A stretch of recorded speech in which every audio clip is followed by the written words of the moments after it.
Hello and welcome to all our viewers in Nigeria and around the world to News Brief on Global Television. Coming to you live from the nation's capital, Abuja, I am Ogochukwu Mobuno. A quick reminder that Global Television is on DSTV channel 365 in Star Times 276. You can also download the Global TV Nigeria mobile app for Android and iOS devices to keep track of our broadcasts. President Bola Tinubu is expected to meet with the leadership of Nigeria's power generating companies as part of an emergency effort to address the 4 trillion naira debt threatening to cripple the country's electricity supply chain. The move follows a high-level meeting between the Minister of Power, Adebayo Adelabu, the chairman of GENCOS in Abuja, amid mounting fears of a possible collapse of the national grid due to liquidity constraints in the sector. According to a statement from the Power Ministry, the government pledged immediate action to reduce the 4 trillion naira debt owed to Power Generation Company. The company said they were currently owed 2 trillion naira for power supplies in 2024 and 1.9 trillion naira in legacy debts. The National Assembly has urged the Supreme Court to dismiss the suit filed by 11 People's Democratic Party governors challenging the declaration of a state of emergency in Rivers State.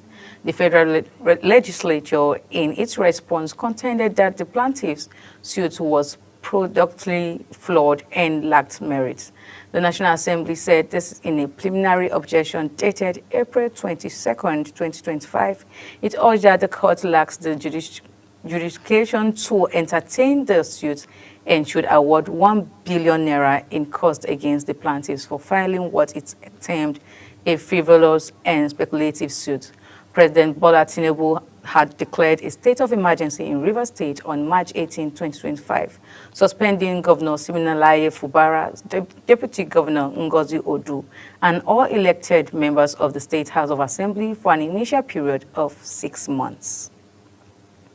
And in business, the World Bank says the poverty rate among Nigeria's rural population has reached an alarming 75.5%, highlighting deepening inequality and widespread economic hardship across the country. The World Bank's latest April 2025 Poverty and Equity Brief for Nigeria indicates that rural dwellers are overwhelmingly bearing the brunt of economic stagnation, inflation, and structural challenges that have characterized the country's growth trajectory in recent years. The data derived from Nigeria's most recent National Representative Survey shows that while 41.3% of the urban population lives below the poverty line, the figure for rural Nigeria is almost double. And on the foreign scene, flights are suspended at Israel's Ben Gurion Airport after a missile launched from Yemen has hit near its vicinity, causing damage.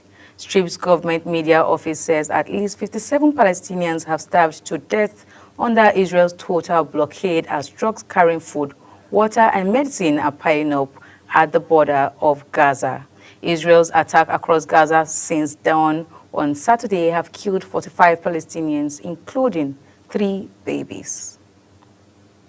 And the word of sport, Liverpool vice captain Trent Alexander-Arnold has confirmed that he will leave the club at the end of the season, bringing an emotional 20-year association with his boyhood team to an end. In a statement via X, Alexander-Arnold described the decision as the most difficult of his life. After 20 years at Liverpool Football Club, now is the time for me to confirm that I'll be leaving at the end of the season, he announced. This is easily the hardest decision I've ever made in my life. The 26-year-old who progressed through Liverpool's academy to become a central figure in the first team said he had remained silent until now to stay focused on the club's pursuit of a historic 20th league title. And that's it on Global TV News Brief. A quick reminder that Global TV is on DSTV channel 365 and Star Times 276. Kindly follow us across all social media platforms now showing on your screen using our Global TV NG. You can also download the Global TV Nigeria mobile app for your iOS and your Android devices to keep track of our broadcasts. I am Ogochukwu Mobuno. Thank you for watching and stay with us.